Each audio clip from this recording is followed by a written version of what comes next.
Bienvenue dans Oberkaï, le podcast pour vous faire découvrir des solutions concrètes et éthiques afin d'améliorer ton habitat. Je m'appelle Caroline et dans chaque épisode, je donne la parole à un acteur de l'habitat éthique. Comme vous, je me pose pas mal de questions pour rénover ou construire mon futur chez moi. Je vous propose donc de partir en quête des meilleures solutions adaptées à chacun d'entre nous et ça commence dès maintenant. Hello, c'est Fred, bienvenue sur Oberkaï. Aujourd'hui, j'ai piqué la place à Caro, j'ai pris son micro, mais vous inquiétez pas, elle est avec moi. Salut Caro. Salut Fred. Aujourd'hui, c'est un épisode un petit peu spécial, tu l'auras compris.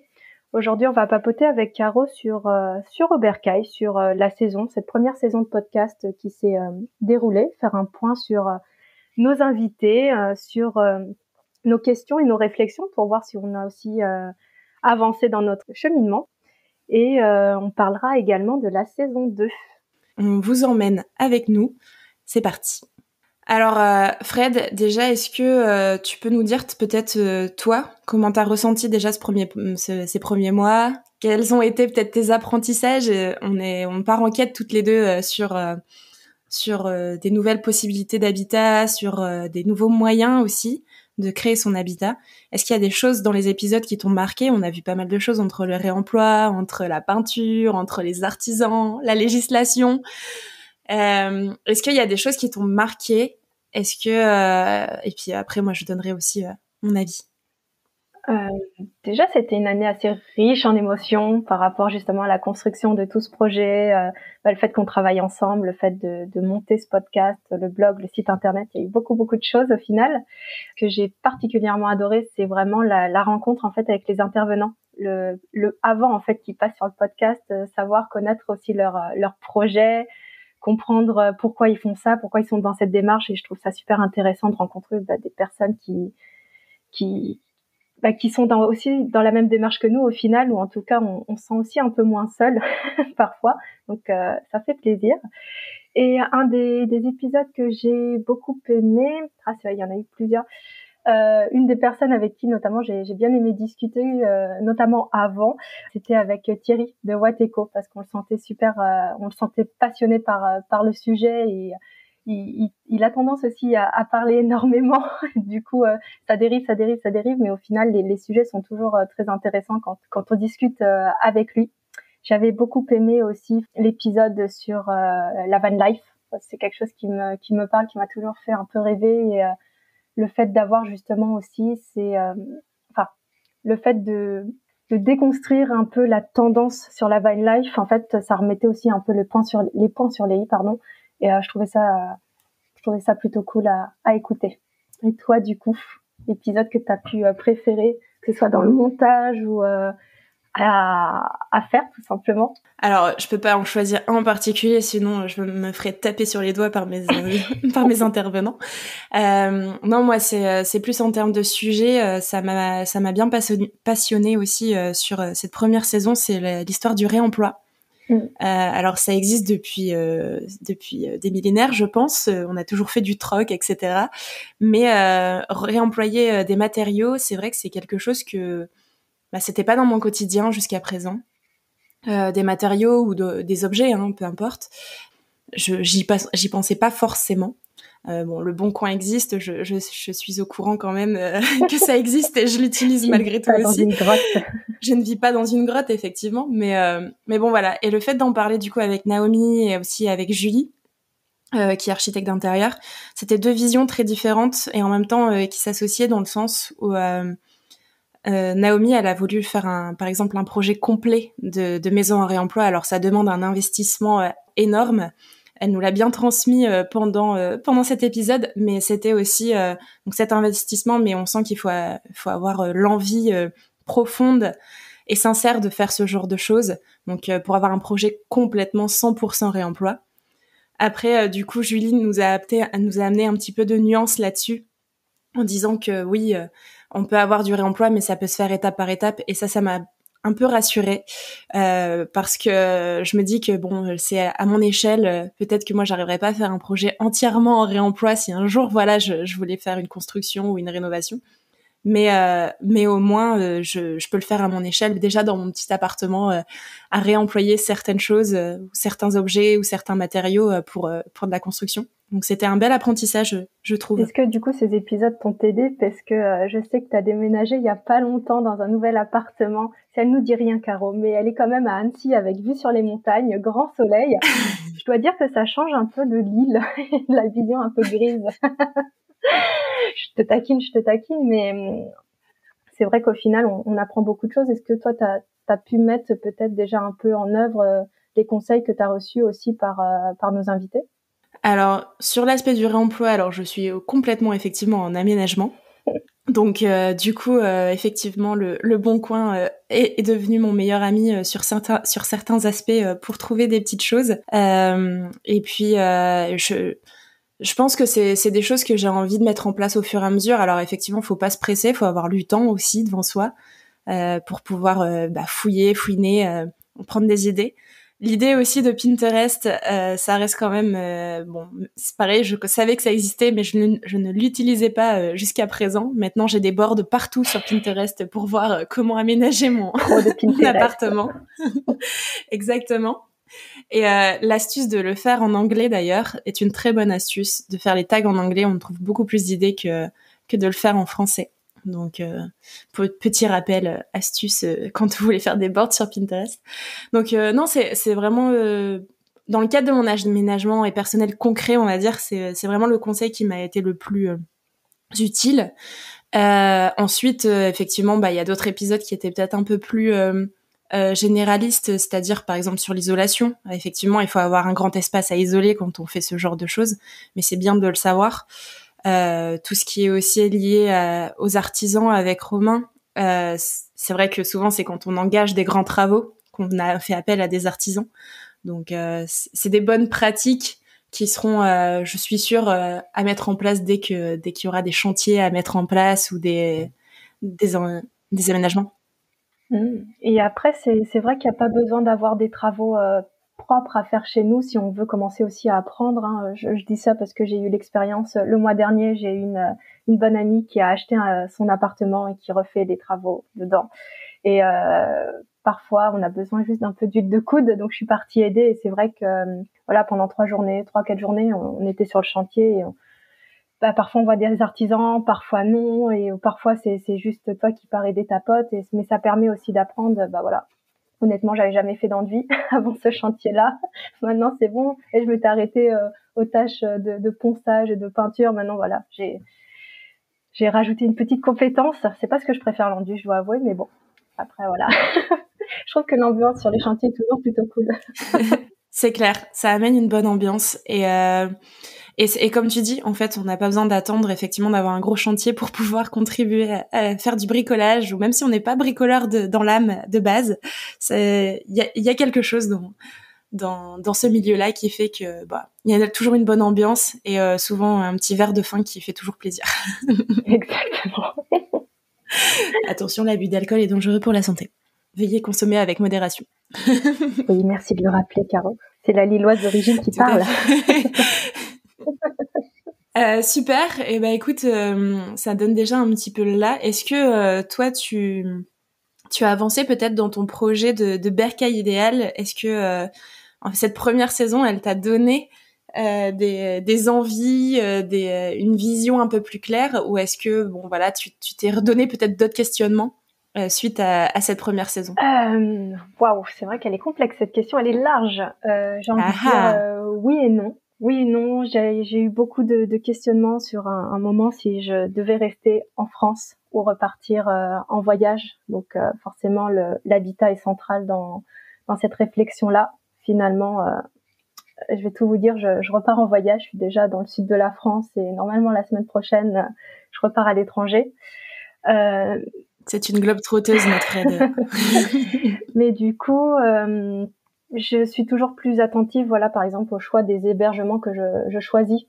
Moi, ça se fait plutôt de ce côté-là, donc soit une auberge de jeunesse, soit une chambre d'hôte. Mais c'est vrai que l'aspect écologique est toujours important pour moi, donc je regarde de ce côté-là. Mais sinon, pour mon bercail en lui-même, à un moment, j'étais très intéressée par les tiny house. et je pense qu'en fait ce projet me correspond plus. Donc ça m'a permis d'éliminer au moins une possibilité et de voir après ce qui peut se faire. Mais la seule certitude que j'ai un jour, si j'ai un chez moi, c'est d'avoir d'immenses baies vitrées pour avoir la lumière qui rentre dedans. J'ai besoin de luminosité un maximum dans mon bercail. C'est la seule condition. Ok. Et toi, Caro, du coup, avec cet aménagement? Alors bah effectivement, j'ai comme annoncé en début d'épisode, j'ai déménagé donc à Annecy en Haute-Savoie. Gros changement de vie par rapport à Lille. Il y a effectivement plus de le côté nature avec la montagne, et c'est vraiment un cadre qui, je pense, me correspond pour l'instant. J'ai besoin de cet aspect nature, eau, montagne à côté de moi. Ça c'est plus personnel. Et puis donc voilà. Donc là je suis en appartement pour l'instant. Les habitats irréversibles comme des tiny houses, des yurts ou choses comme ça m'intéresse, mais plus à titre de curiosité aujourd'hui. On a fait un super épisode aussi avec Angéline sur les habitats réversibles en ce début d'année. Et puis c'est vrai que ça apporte pas mal d'éléments en fait aussi sur de quoi on a besoin aussi quand on va vers ce genre d'habitat, puisqu'il y a une grande phase d'introspection aussi à avoir. Pour l'instant, je reste sur l'habitat dit classique, mais plus à apporter effectivement avec des petites touches, peut-être un peu plus éthiques ou un peu plus où on va dans le bon sens aussi vers l'habitat. Donc j'ai pas encore cette vision claire. Je me pose encore pas mal de questions sur entre l'appartement, ok c'est chouette, mais si un jour je souhaite une maison, comment je voudrais ma maison. Je crois que je vais creuser un petit peu ça sur la saison 2, c'est-à-dire au niveau des matériaux, aussi au niveau des dispositions, au niveau des possibilités aussi quand on veut construire une maison, parce qu'il n'y a pas que le béton, il y a aussi il y a pas que la brique, il y a aussi d'autres possibilités. Il y a des maisons en conteneur par exemple, donc pourquoi pas, et voir un petit peu au niveau économique, au niveau environnement aussi, comment ça se passe. Donc plein de petites questions qui se reposent supplémentaires et qui vont, j'espère, être élucidées dans cette saison 2. Ah, on va partir de nouveau sur les chemins pour trouver nos réponses. Oui. D'ailleurs, j'en profite, comme on en parle à ce moment-là, de la saison 2. Elle sortira, si je ne me trompe pas, le 9 mars, le jeudi 9 mars. Voilà, on commence cette nouvelle saison avec plein de nouveaux thèmes. On est en plein enregistrement, donc hâte que vous découvriez tout ça. Un autre point qui peut être aussi intéressant pour nos auditeurs et notre super communauté qu'on a envie de construire autour de cet habitat éthique, on s'est mis pas mal d'objectifs par rapport à Bercail et on voulait un peu vous les partager et voir aussi, peut-être que vous avez un avis aussi là-dessus, donc ça peut être chouette. N'hésitez pas à nous écrire dans tous les cas. En fait, avec Frédéric, on fonctionne en plan de 90 jours pour notre stratégie, pour essayer de voir un petit peu comment développer le média. Puisqu'il faut savoir aussi que ce média se passe à côté de nos travails respectifs. On est toutes les deux freelance dans la rédaction et dans la stratégie de contenu. Exact. Donc voilà, c'est un projet qu'on monte à côté.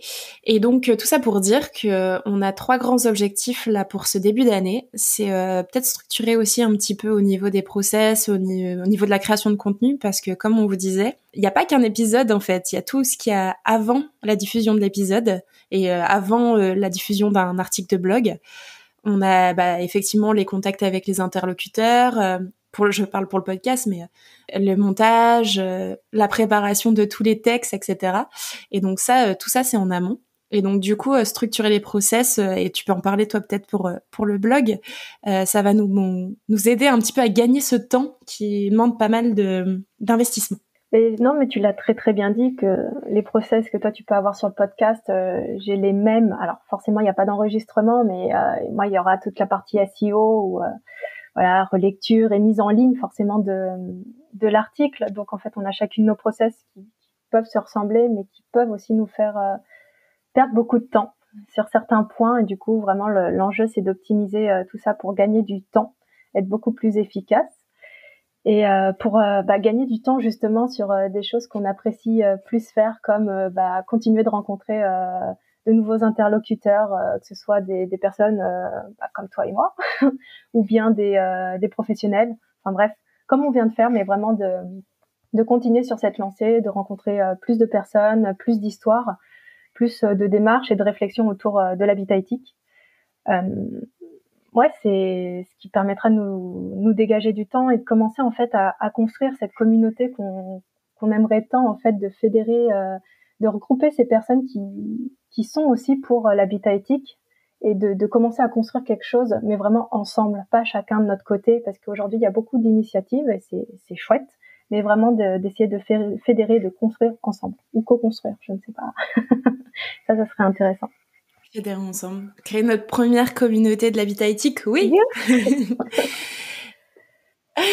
Et puis dans nos objectifs, effectivement, il y a toute cette création de contenu aussi autour. Il y a eu la fin de la saison 1, on part en saison 2 autour des articles de blog. On va essayer de creuser aussi les thématiques. Donc voilà, toute cette création de contenu qui demande pas mal de recherche aussi. Et puis focus sur le blog cette année de mon côté, c'est sûr. Voilà.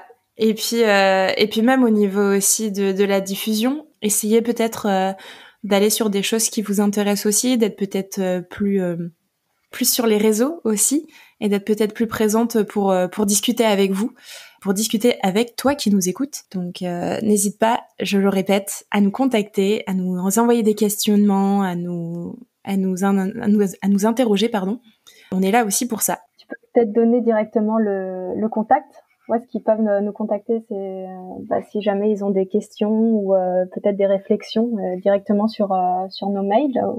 Ouais, carrément, ils peuvent nous contacter du coup sur nos mails. Du coup, en ce qui me concerne, moi, c'est caroline@obercaille.co. Et puis toi... Pareil, Frédéric, QE à la fin s'il vous plaît, @obercaille.co. Voilà, et puis après on est présente aussi sur LinkedIn, on est présente aussi sur Instagram sous Obercaille, donc vous pouvez aussi nous envoyer un petit message par là-bas. Ça nous fera plaisir. Voilà. Et puis notre dernier objectif, c'est aussi autour de ce partenariat et cet équilibre qu'on a avec Fred.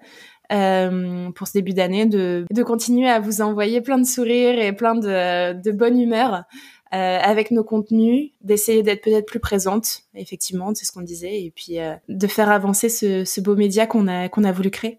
On est chaud dans tous les cas, et voilà. Qu'est-ce qu'on peut rajouter dans ce magnifique épisode d'introspection sur cette fin d'année? Vu qu'on est encore en janvier, on peut quand même souhaiter une bonne année, non? Je ne suis pas sûre qu'on l'ait fait au début. Donc, une très bonne année 2023 à tous ceux qui nous écoutent. Moi, je souhaite toujours la santé aussi. Je pense que c'est primordial, et après, beaucoup de succès dans tout ce que vous entreprenez, perso comme pro.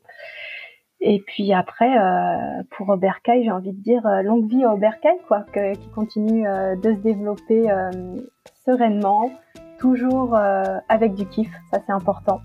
Qu'on prenne plaisir à faire ce projet ensemble, toutes les deux, et avec vous.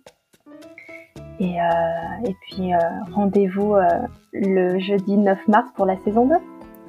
Et c'est une très belle conclusion. Rendez-vous jeudi 9 mars et longue vie à Obercaille. Bonne année à tous!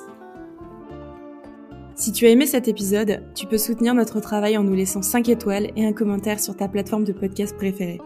Et si tu veux faire partie de la belle communauté d'Obercaille, je t'invite directement à t'inscrire sur notre site www.obercaille.co pour avoir toutes les dernières informations sur l'habitat éthique. À très vite dans Obercaille.